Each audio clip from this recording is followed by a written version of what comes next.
They say healing takes time. But what they don't say is how empty that time can feel. How the quiet can feel louder than the shouting ever did. How a home, even with all the furniture in place, can still feel like it's missing its soul. It's been a year, 365 days, since the man I built a life with walked out the door and didn't look back. He didn't slam it. He didn't yell. He just left, like you'd leave a meeting you were bored of. And just like that, I stopped being a wife. I stopped being anyone's first thought in the morning. I stopped being touched, looked at. I stopped being seen. And let me tell you something. It's not the divorce papers that break you. It's not even the silence at night. It's the mornings. The mornings when the bed is cold and you've got no reason to cook breakfast, but you do anyway, just to feel normal. I tried. I went for walks. Read books I couldn't focus on. Lit candles that didn't mask the ache. Laughed with friends even though I felt like crying. Everyone thought I was moving on. But really? I was just drifting. And then came the visits. Unannounced at first. Just checking in, he said. My stepson. The boy I used to make lasagna for every Thursday. The one who never said much during dinner, but always insisted on doing the dishes. I didn't expect him to come around after the divorce. Why would he? I wasn't really his mom. Not by blood. Not by law. Just by circumstance. But he came. Once. Then again. And then every weekend like clockwork. At first, I thought he just felt sorry for me. Then I thought maybe he missed his old life. But what I didn't expect was to feel the warmth of being seen again. Noticed. Cared for. And what started as comfort became a question I wasn't ready to answer. Soft call to action, gentle, inviting. If you've ever stood on the edge of a moment, knowing it might change everything, but craving it anyway, then this story is for you. Subscribe to Heartfelt Tales Unfold, because sometimes the stories we never meant to live are the ones we can't stop remembering. Let me tell you a little more about who I am, or maybe I should say who I was.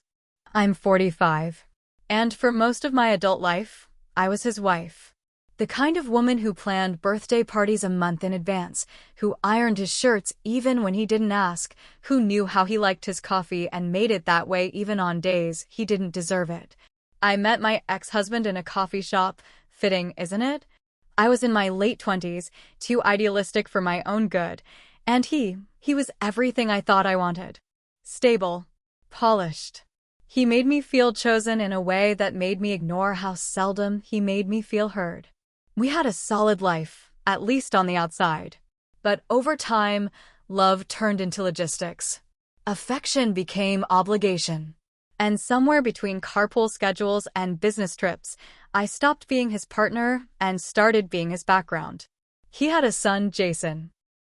From his first marriage, Jason was 22 now. Quiet. Observant. He didn't talk much, especially not with me. When he did, his words felt like carefully placed stones, not flashy, not loud, but steady. Back when we were still a family, whatever that meant, Jason kept to himself. A polite nod, a soft thanks after dinner.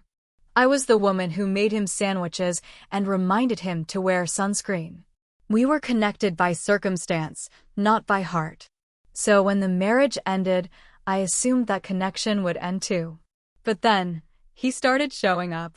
First, it was to drop something off, an old toolbox his father left behind. Then it was, do you need help with that leaky faucet? Next thing I knew, he was mowing the lawn on Saturdays, picking up groceries I didn't remember asking for, showing up with takeout because you probably don't feel like cooking today. I didn't question it at first. I was too numb to read into anything. Too buried in my own heartbreak to wonder why he of all people was suddenly there.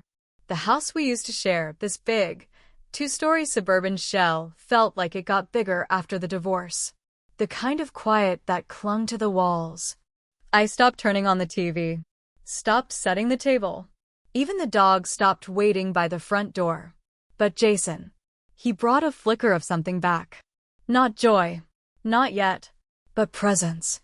A pulse. A reminder that maybe I hadn't disappeared completely. He started showing up every weekend, mowed the lawn, fixed the door, cooked dinner sometimes. At first, it felt kind. Then it felt like someone saw me. For the first time in a long time. I told myself it was harmless. That it was nice to have someone around. That it didn't mean anything. But some part of me, some part one had buried deep beneath all the pain, started to come awake. And that was the beginning of a storm I didn't see coming. It was a Saturday. One of those gray, heavy days where the sky can't decide if it wants to cry or hold it in.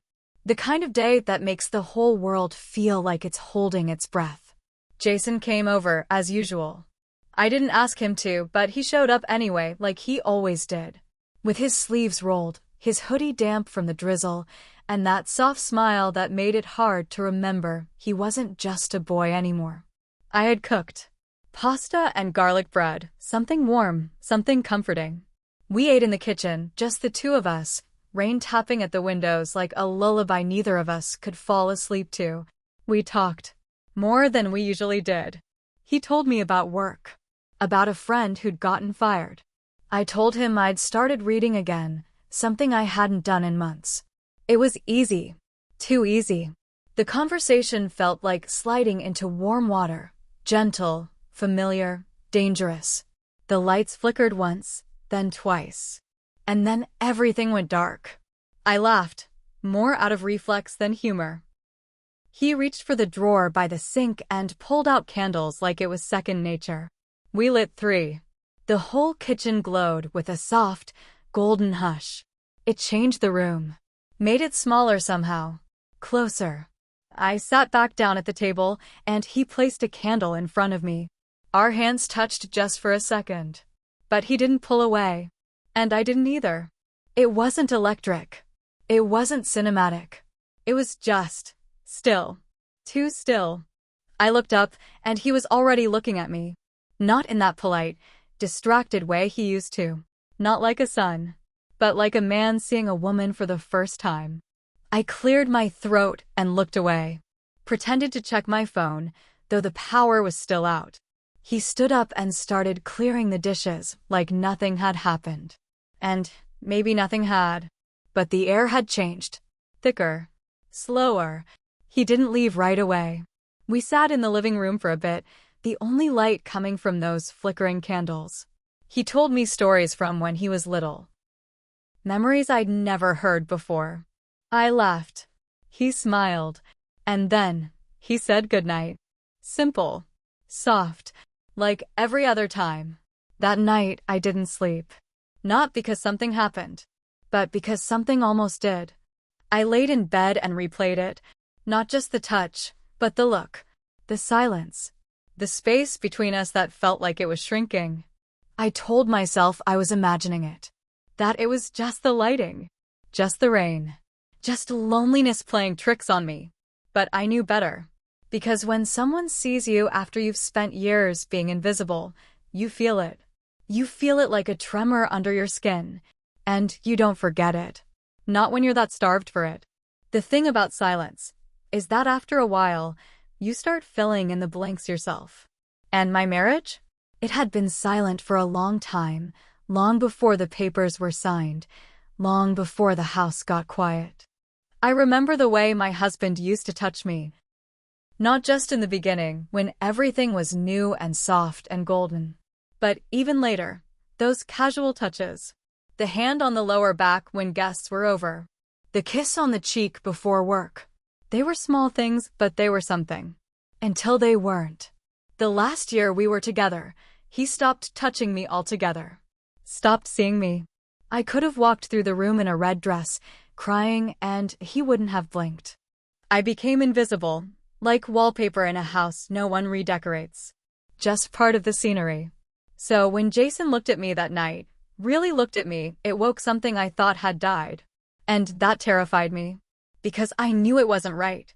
I knew it shouldn't feel like anything. But it did. After that night, I couldn't unsee the way his eyes lingered a little longer. I couldn't unfeel the warmth in his hugs, those long, almost too long hugs. And it wasn't just him. It was me. I started noticing the way I fixed my hair before he came over. The way I paid attention to what shirt I wore, whether it fit just a little snug around the waist. The way my heart stuttered a little when I heard his car pull into the driveway. It wasn't about sex. It wasn't about desire. It was about being noticed. Being asked about my day. Being looked at like I mattered again. Jason started complimenting me more. My hair looked nice. Dinner tasted better than usual. The house felt warmer when I was in it. Innocent words. But they hit places I didn't realize were still bruised. Was he just being kind? Was he just trying to fill the void his father left? Or was there something unspoken between us? Something neither of us dared name. I started finding excuses to keep him around longer. Stay for tea. Can you help me with this shelf? Do you mind checking the attic lights? And every time he said yes. Every time he stayed. I felt like I was pulling something toward me that I didn't know how to stop. Studio microphone. I hated that part of me was curious. I hated more that I wasn't sure I wanted it to stop. Because maybe, just maybe, being seen again, even by the wrong eyes, felt better than fading into the background. And the worst part? I didn't know if I wanted to be saved from it. It was a Tuesday. The kind of day that slips by unnoticed, cloudy sky, coffee gone cold, a to-do list untouched. I'd been trying to fix the kitchen sink all morning. The faucet had been dripping for weeks, but I kept putting it off, like everything else that reminded me this house was too big for one person. Jason showed up just as I was about to give up. He didn't knock. He just let himself in, like he used to when his father still lived here. He saw the wrench in my hand, the frustration on my face, and without saying much, he rolled up his sleeves. The sink was stubborn fitting in a way. Water sprayed unexpectedly, catching his shirt, soaking it through the shoulders and down his chest. He laughed. I didn't. I couldn't. Because the fabric clung to him in ways I shouldn't have noticed. I told him there were towels in the hallway closet. He nodded and disappeared for a moment. I didn't mean to look. But I did.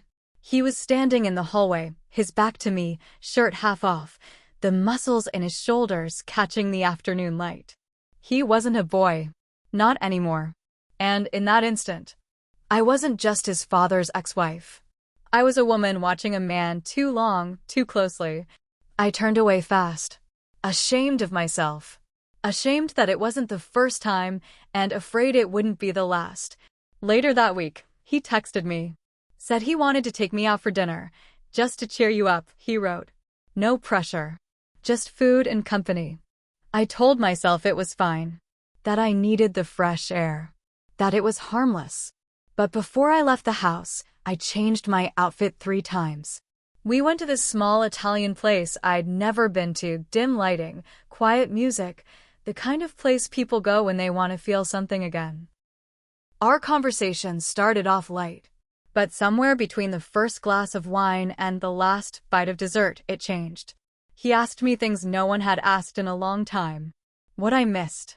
What I feared. What I hoped for if I still hoped at all. I don't remember everything I said, but I remember how he looked at me while I said it. Like I mattered. Like I wasn't just a woman who got left, but someone still worth holding on to. At the end of the night, he reached across the table and took my hand. Held it. Didn't squeeze it. Just stayed there. Like he was waiting for me to pull away. I didn't. And that terrified me more than anything else had. After that night, something shifted. I started waking up earlier. Putting on makeup again. Relearning how to smile without forcing it. Every time the doorbell rang, my heart beat just a little faster. But inside, I was unraveling. I was fighting a battle no one else could see. Studio microphone every time I caught myself waiting for his knock. I felt like I was betraying someone. Maybe not my ex, but myself. Because I knew better. I knew better. And yet, that didn't stop the way his presence softened the edges of my pain. Didn't stop the way I started imagining a life where I wasn't so alone. Until one night, the line between mother and woman, between caretaker and craving, vanished. It was a Sunday evening. Cold. Not the kind of cold that comes from outside, but the kind that lives in your bones, the kind that settles deep when you've spent too many nights reaching for something that isn't there. I was curled up by the fireplace, blanket wrapped around my shoulders, a glass of untouched wine on the table. The flames flickered, casting shadows that moved across the walls like memories I didn't invite.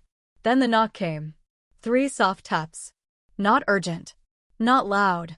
Just there. It was Jason. I hadn't expected him, but I didn't send him away. He stood in the doorway with a bottle of red wine in one hand and something else in his eyes I couldn't quite name. "Thought you might want company," he said.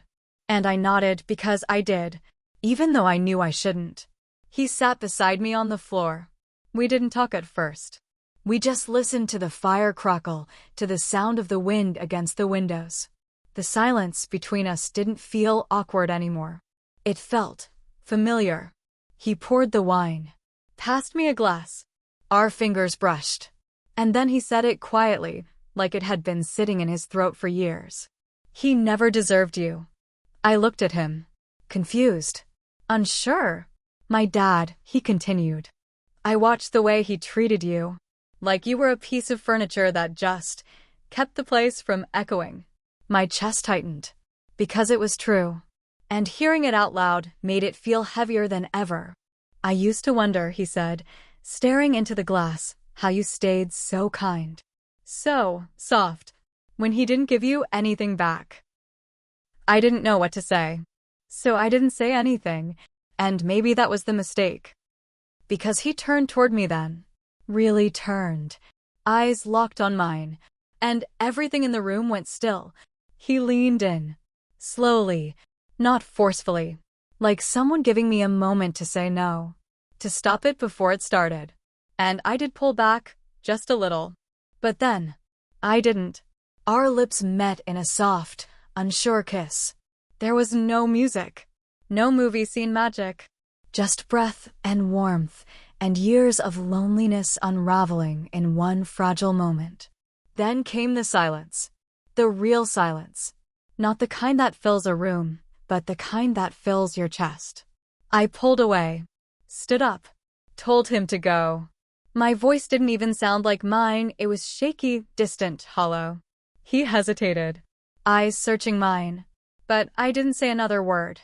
He left without arguing, closed the door behind him like he'd never opened it, and I sank to the floor. Felt the guilt wrap around me like smoke. Thick, unrelenting. Studio microphone, it wasn't passion. It wasn't revenge. It was need. Need to be seen. Need to be touched. Need to feel like I was still alive. Studio microphone, and I wish I could say it ended there. But it didn't. Don't miss the aftermath. It's the part no one ever talks about. Subscribe to Heartfelt Tales Unfold, because the echoes of choices like these, they don't fade quietly. The days that followed were hollow. Jason didn't come by the next weekend. Or the one after that. No texts. No check-ins. Not even a like on the photos I posted out of habit, trying to pretend life was normal. And me? I deleted his number. Not because I thought he'd call, but because I was afraid I'd text him. Afraid of what I'd say. Afraid that if I reached out, he might answer. The silence he left behind was worse than anything I'd ever felt. Worse than the silence after my husband left. Worse than the nights I cried myself to sleep, clutching the side of the bed that never got warm. Because this silence? It came wrapped in shame. It didn't echo with heartbreak. It echoed with guilt. I kept moving. Because what else could I do? I went to the store. Went back to work. Nodded at neighbors and smiled when I didn't feel like it. But something inside me was unraveling, quietly, softly, like a thread pulled from the hem of a dress I didn't even realize was falling apart. I avoided the living room. Didn't light the fireplace. Didn't touch the wine. I couldn't stand being reminded of that night, of what happened. Of what didn't stop. Of what I let happen. Studio microphone, he was wrong to come close, but I was the one who opened the door. And I didn't just open it. I stood in it, waited in it, wanted what was on the other side. I told myself it was a moment, a mistake, that we were both grieving, lonely people craving connection, grasping for something that felt like comfort in a world that had forgotten how to hold us. But that didn't make it easier. And then, one morning, I found something. It was tucked between the screen and the front door like he hadn't wanted to knock. Just a small, folded note. No envelope. No name. Just 5 words. You were never invisible to me. That was it. No apology. No explanation. Just that. And I broke. I didn't cry because I missed him. I didn't cry because I wanted him back. I cried because for the first time in years, I saw myself, really saw myself. Not as a wife, not as a caretaker, not even as a woman with regret, but as someone who had been starving to be seen, and didn't even realize how far she'd wandered to find it. I cried because I had become the version of myself I never thought I'd be. I cried because part of me didn't regret being seen, not by him, not in that moment. And that terrified me more than anything. I started seeing a therapist, not because of what happened with Jason. At least, that's what I told myself. I said it was to cope with the divorce, the transition, the silence. But somewhere deep down, I knew I needed to talk about him. About that night. About me. The sessions were quiet at first. Lots of pauses. Lots of staring at the ceiling, searching for words that didn't want to be spoken. But then, one day, I said it. I told her about the fireplace. About the wine. About the kiss. She didn't flinch. Didn't judge. Just sat there and waited. So I kept going. I talked about the loneliness. About the years I'd spent feeling unseen. About how I didn't want him exactly. I just wanted to matter to someone again. She said something that stuck with me. Sometimes, when a wound goes unattended for too long, even the wrong touch feels like healing. I didn't say anything back. But that night, I went home and pulled out an old notebook. One I hadn't touched in years. I opened to a blank page, and I wrote until my hand cramped. I wrote about how I used to dream of being held without needing to ask. About how it felt to hear my name said with intention. About how hard it is to forgive yourself for needing things people said you shouldn't want. Day by day, word by word, I began to understand. It wasn't about love. It wasn't about Jason. It was about being noticed. It was about a woman who had been living in a shadow and stepped into a flicker of light without realizing how dangerous it could be. And no, I never saw him again. After the note. After those 5 words. He disappeared from my life like smoke slipping through a crack in the door. No closure. No goodbye.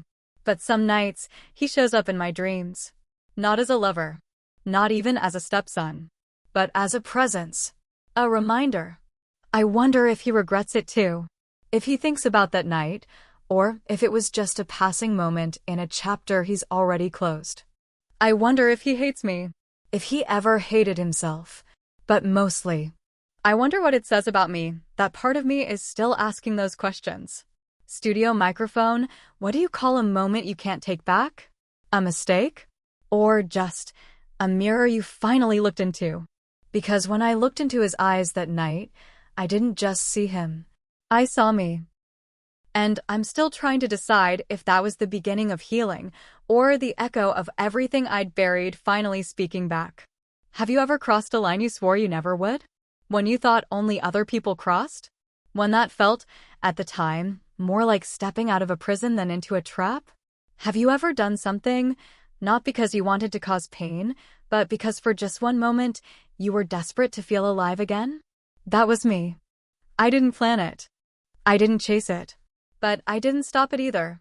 Studio microphone, have you ever crossed a line you never thought you would, and found yourself crying on the other side? Because I did. And the tears weren't just for the act. They were for everything that came before it. The silence, the loneliness, the days I walked through like a ghost in my own life. I asked myself a question most nights. Was I wrong? Or was I just human? Trying to feel real again? We paint betrayal in bold colors, red for passion, black for guilt. But sometimes it's softer. Sometimes it slips in through the cracks of a broken heart and feels more like mercy than destruction. So I'll ask you, tell me in the comments, was this betrayal? Or something more complicated? Have you ever loved someone the wrong way because it was the only way you knew how to feel anything? Have you ever needed to be seen so badly you accepted it from the wrong place, just to remember you were still here? If stories like this stir something inside you, if they make you pause, reflect, hold your own pain a little closer, then like this video and subscribe to Heartfelt Tales Unfold.